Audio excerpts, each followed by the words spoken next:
রাজনীতির র জানেন না, আমলিক। এই কারণে আজকে এই পরিস্থিতি। একটা প্লাস পয়েন্ট আছে, কথাটা শুনে যান। শেখ হাসিনা আসবে, রাজপথ কাঁপবে।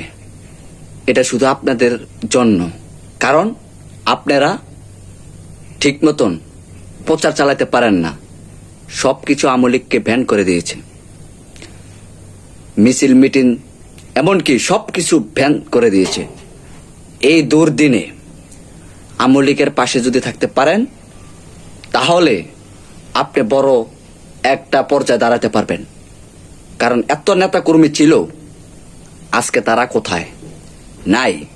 এখন কর্মী থেকে একজন নেতা দাঁড়ান, মিছিল মিটিং করেন, ফেসবুকে, ইউটিউবে, টিকটকে, হ্যাঁ, সকল জায়গায় প্রচার করুন।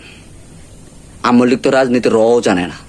তার একটা প্লাস পয়েন্ট আছে, তার কারণ হলো জনগণকে ভালোবাসতে হবে, জনগণকে বোঝার ও শেখ হাসিনা কি করেছে সেটি দাওয়াত দিতে হবে, নেত্রী কি করেছে।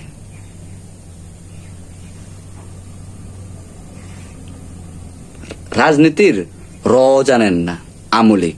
এই কারণে আজকে এই পরিস্থিতি। একটা প্লাস পয়েন্ট আছে, কথাটা শুনে যান।